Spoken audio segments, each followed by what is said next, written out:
வணக்கம். இந்த வீடியோவில் ரீசெண்டாக வந்த இக்கீஸ் அப்படிங்கிற ஒரு ஹிந்தி படத்தோட ரிவ்யூ தான் பார்க்க போகிறோம். ரிவ்யூன்றதை தாண்டி அந்த படத்தை வந்து ஆல்ரெடி 1.5 மாதத்துக்கு மேலே ஆச்சு. இப்போ தான் ஓடிடியில் வந்தது. ஓடிடிலாம் இப்போ தான் பார்த்தேன். சரி, அந்த படத்தை பற்றி பேசலாம் அப்படின்னு இந்த வீடியோ பண்ணியிருக்கேன். அகைன் இக்கீஸ் அப்படிங்கிற படம் ஒரு 1921 நடந்த ஒரு போரில் அருண் அப்படிங்கிற ஒரு அருண் கேதர்பால் அவரோட ஒரு ஸ்டோரியை வச்சு தான் இந்த படம் வந்து பண்ணியிருக்காங்க. அதை வந்து முக்கியமாக இந்த படத்தோட நோக்கமே என்னென்னா போரை தவிர்க்கணுங்கிறத தான் வந்து படத்தோட மெயின் நோக்கமாகவே இதில் இருந்தது. சரி, ஓகே.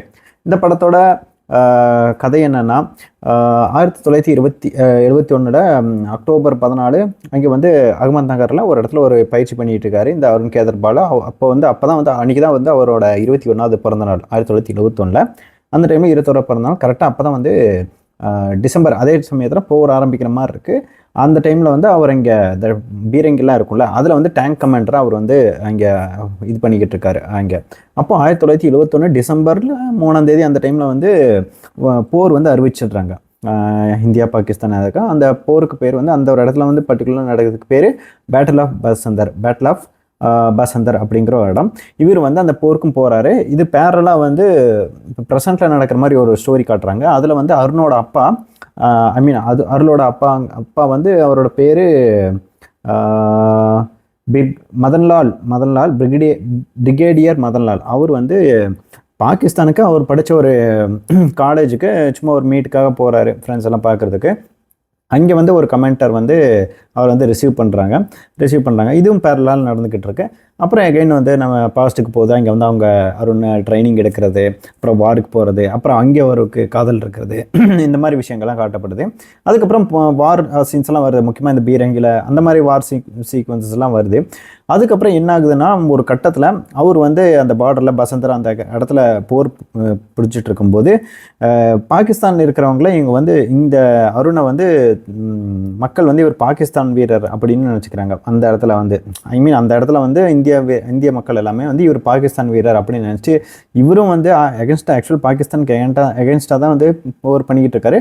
பட் அகைன் இவர் பாகிஸ்தான் வீரர் அப்படின்னு நினச்சி அப்படி இப்படின்னு வார் நடந்து தெரியத்தனமாக அந்த கமெண்ட் ரிசீவ் பண்ணார்ல அவரோட அப்பாவை, அவரே வந்து பீரங்கில ஒரு சுட்டு இவருக்கு அந்த இடத்துல அடிபட்டு இவர் அந்த இடத்துல செத்தே போயிடுறாரு.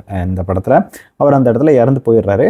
எகைன் ப்ரெசண்ட்டில் வந்து அவரை ரிசீவ் பண்ணார்ல அவரோட அப்பாவை. அவர் அப்பா கிட்ட, அதாவது 30 வருஷத்துக்கு அப்புறம் 2001 அந்த டைமில் வந்து அவர் வந்து அவர் அப்பா கிட்ட நான் தான் வந்து உங்கள் மகனை சுட்டு கொன்னேன் அப்படிங்க அந்த இடத்துல காமிக்கிறார். அவரும் ஒத்துக்கிறாரு. இதுதான் இந்த படத்தோட ஓவரால் ஸ்டோரி. இதில் வந்து எந்த ஒரு இடத்துலையும் வந்து அவங்க வந்து இதை நான் வந்து வெற்றியை கொண்டாடுற விதமாக காட்டிக்காமல் இந்த போர் ஆகட்டும் இதில் என்னதான் ஜெயிச்சிருந்தாலும் இதை வந்து என்ன சொல்கிறாங்கன்னா ஒரு இழப்பை தான் வந்து சொல்லப்படுது அப்படிங்கிற மாதிரி இந்த படத்தில் வந்து சொல்லியிருக்காங்க. எகைன் நம்ம இந்த மாதிரி நிறைய படங்கள் பார்த்துருப்போம். இந்த மாதிரி ஒரு வாருக்கு ரீசெண்டாக தமிழில் அமரன்லேருந்து நம்ம வந்து நீங்கள் ஹிந்தின்னு எடுத்துக்கிட்டிங்கன்னா ஊறப்பட்ட படங்கள் இந்த மாதிரி ஒரு பயோபிக்ஸ் இருக்கும். ஏதோ ஒரு நம்ம நாட்டுக்காக இராணுவத்தில் போய் பார்ட்டிசிபேட் பண்ணி அந்த இடத்துல வந்து இறந்த நிறைய பேரோட ஷேர்ஷா அந்த மாதிரி நிறைய படங்கள் நம்ம பார்த்துருப்போம். சாம்பவதூர் அப்போ நீங்கள் ஆல்மோஸ்ட் அந்த ஒரு லிஸ்ட் ஆஃப் படங்களே இருக்கும். அதே மாதிரி தான் இந்த படமும். இதில் மெயினாக வந்து இந்த விக்ட்ரி அதை தாண்டி அவங்க 2 சைட்லேயும் வந்து ஒரு இடத்துல இழப்பை தான் வந்து ஒரு போர் வந்து என்ன தான் நடந்தாலும் அது வந்து யாரோ ஒருத்தருக்கு வெற்றிங்கிறத தவிர தாண்டி இங்கே யாரோ 2 சைடும் வந்து இழப்புகள் ஏற்படுது அப்படிங்கிறது தான் இந்த படம் வந்து மெயினாக இந்த இடத்துல பதிவு பண்ணுது. அதுக்காகவே இந்த படம் வந்து ஒரு நல்ல படம், அந்த இடத்துல அந்த ஒரு விஷயத்துக்காக நல்ல படம் அப்படின்னு இந்த படத்தையே சொல்லலாம். பட் அகெயின் ஒரு படமாக அப்படின்னு பார்த்தா நிறைய இடத்துல பெருசாக கதை எங்கேயுமே அவ்வளோ விறுவிறுப்பாக அந்த மாதிரின்ற மாதிரி எதுவுமே நம்ம எக்ஸ்பெக்ட் பண்ண முடியாது. அகைன் நீங்கள் இந்த மாதிரி டெம்ப்ளேட் எடுத்துக்கிட்டாலே ஆல்மோஸ்ட் நிறைய படத்தில் இதே சேம் டெம்ப்ளேட் தான் இருக்கும். ஹீரோ வந்து ஒரு மிலிட்ரி அந்த ஒரு விஷயத்துக்காக ட்ரை பண்ணிக்கிட்டு இருப்பார். அதுக்கப்புறம் அவருக்கு இங்கே ஒரு லவ் ஒன்று செட் ஆகும். லீவ் போகிறப்போவோ இல்லை போகிறதுக்கு முன்னாடியே ஒரு லவ் செட் ஆகும். அதுக்கப்புறம் அங்கே போய் அவர் ட்ரெயின் பண்ணி அங்கே ஒரு இடத்துல போயிட்டு பார்ட்டிசிபேட் பண்ணி கடைசியில் இந்த மாதிரி படத்தில் 70 to 80% இந்த மாதிரி படத்தில் ஹீரோ வந்து கடைசி கிளைமேக்ஸில் வந்து இறக்குற மாதிரி அந்த மாதிரி ஒரு படங்கள் தான் இருக்கும். ஏன்னா அப்படி ஒரு நாட்டுக்காக உயிரை கொடுத்த அவரோட படங்கள் தான் வந்து இந்த மாதிரி எடுத்துக்கிட்டு இருக்காங்க.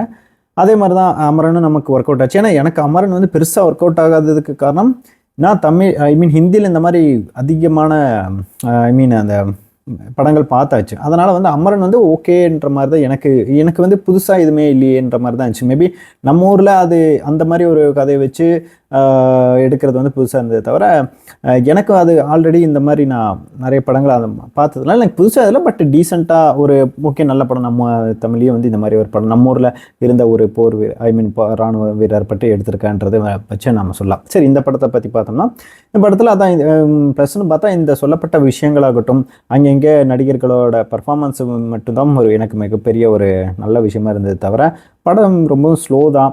பெருசாக எங்கேயுமே என்கேஜ்டாவோ இல்லை ஒரு வார் என்கேஜ்டாவோ இல்லை வார் படமோ அந்த மாதிரி எதுவும் பெருசாக இருக்காமல் அதுக்கு பின்னாடி நடக்கிற அந்த குடும்பத்தை சேர்ந்தவங்க அவங்களுக்கு இடையில இருக்கிற அந்த ஒரு விஷயத்தை தான் இந்த படத்தில் மெயினாக பேசியிருக்காங்க. இதுதான் வந்து ஜஸ்ட் இந்த படத்தோட இது. ஓகே, இந்த மாதிரி இந்த படம் இன்கேஸ் நீங்கள் ஆல்ரெடி பார்த்துட்டிங்கன்னா உங்களுக்கு இந்த படத்தில் எது ஒர்க் அவுட் ஆச்சு ஒர்க் அவுட் ஆகலான்றது தயவுசெய்து சொல்லுங்கள். நாம் இன்னொரு படத்தோட நம்ம வந்து திரும்பவும் பேசலாம். தேங்க்யூ.